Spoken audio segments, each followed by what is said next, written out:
अस्सलामुअलैकुम सुना FM 99.4 ਇਹ ਲੇਕਿਨ ਨੈਟਵਰਕ ਤੋਂ ਪਹਾੜੀ ਪ੍ਰੋਗਰਾਮ ਨੀਰਮ ਕਿਨਾਰੇ ਦੇ ਨਾਲ ਮੈਂ ਮਾਰੀਆ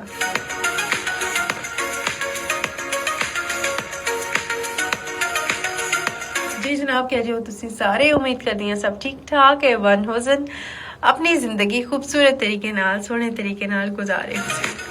असन दी दुआ है कि तुसी सारे खुशबाश रहो हंसते मुस्कुराते रहो 89.4 सुनते रहो। आज़ादी एक बहुत बड़ी नेमत है, इसकी कदर करो। और आज़ादी का मतलब या आज़ादी की चाशनी असी महसूस कर सकते हैं और उस वेले तो जदों असी देखा कि एजे ममालिक या एजी अकवाम ज़्यादा दूर जाने की जरूरत ही नहीं, आज़ादी की कदर असी कश्मीरियों को पूछ सकते हैं कि जिहड़े भारतीय जाहरीत दे वजह तो अपनी जिंदगी उन्होंने मुतासर होई दी है, उन्होंने नस्लां तबाह होई दी और देखा कि पिछले 8 दहाइयां तो जिस तरह भारत सुन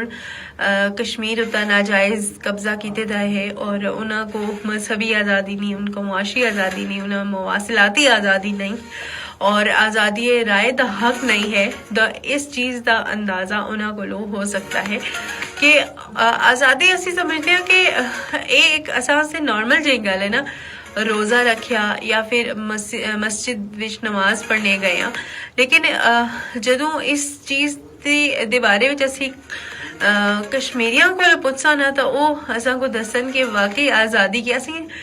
आम तरीके नाल रह रहे हैं। असा जिस वेले बाजार जाना है, जिस वेले किसी रिश्तेदार दे घर जाना है, खुशी गमी असां दे जिहड़े मजहबी रसूमात होंदियां जिहड़ी असां दी मजहबी तौर दा असीं देख रहे होंदे हैं, रोज़े हैं, ठीक है, ईदन और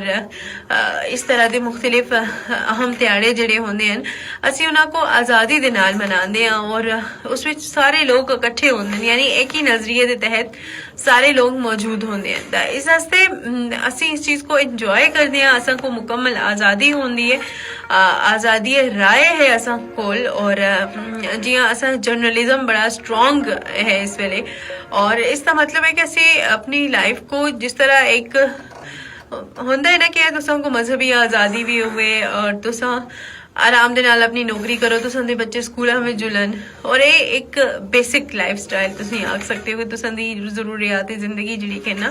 वो पूरी होंदियां रहन। लेकिन असीं जदों आज़ादी दे बारे में देखते हैं ना तो कश्मीरियों की आज़ादी को सल्ट किया गया है, उनको आज़ादी राय का हक नहीं है, उनको इजहार राय का हक नहीं है, उनको आए रोज़ कर्फ्यू लगे दा होंदा है, आए रोज़ उनको कदे घरां को मसमार किया जा रहा है, उन्होंने जायदादां को जब्त किया जा रहा है, बिला जवाज तलाशी हो रही है, उनको बिला जवाज वो घर में घुस के छापे मारे जा रहे हैं और विदाउट एनी रीजन, मतलब शक है, शक नहीं भी है तो बिला जवाज गिरफ्तारियां हो रही हैं, ठीक है। तो ये सारी सूरत हाल उन्होंने, ठीक है, और उन्हें तुसीं देखो कि हर आने वाला नवा जो ध्याड़ा है उन्हें उतर जुल्म सितम दे पहाड़ जिहड़े कि ना उन्हें उतर तरोड़े जा रहे होंगे। अच्छा ये सारा है असी अपनी जिहड़ी आज़ादी है इसकी कदर करनी है, ठीक है, असा अपनी आज़ादी की कदर करनी है, अपने मुल्क दे नाल मुहब्बत, मुल्क दे नाल वफादारी, अपने मुल्क दे नाल एक जज्बा होना चाहिए। और तुसीं देखो नॉर्मली अगर तुसीं यूरोप में जाते हो ऑब्वियसली उथा दी एक लाइफ बड़ी स्टाइलिश, बड़ी अट्रैक्टिव, ग्लैमरस होती है, लेकिन अगर इस्लामिक पॉइंट ऑफ व्यू तो देखा जुला हर कोई नमाज पढ़ता है अल्हम्दुलिल्लाह, लेकिन जदों इंसान यूरोप में जुलकर नमाज पढ़ता है ना, नमाज में जो चाशनी वो मज़ा नहीं होता और वो चीज़ भी अपने मुल्क में ही बड़ी सूट करती है कि अपने मुल्क में तुसां अजान की आवाज़ सुनते हो, तुसां को मजहबी आज़ादी है, तुसी अजान की आवाज़ सुन के भी ज़ाहिर है नमाज पढ़ते हो, ठीक है। तो इस वास्ते ये जी असां को आज़ादी मिली है या है ही नहीं मिली, उस विच असां दे आबा अजदाद दी बेशुमार कुर्बानियां, उन्हां दी जाना गईयां, उन्हां ज़मीनां गईयां, उन्हां दे लोग, उन्हां दे प्यारे गए, उन्हां दे होंदा ना कि जिस जाई ते तुसी रहिंदे हो उस जाई ते तुसां दे आबा अजदाद ਹਨ ਉਹਨਾਂ वास्ते एक अलग प्यार और मुहब्बत उस जाई दे नाल होंदी है। लेकिन जदों तुसी एक हिजरत करके दूए मुल्क में आकर बसते हो वो भी एक बहुत बड़ा जो है ना एक स्विच है और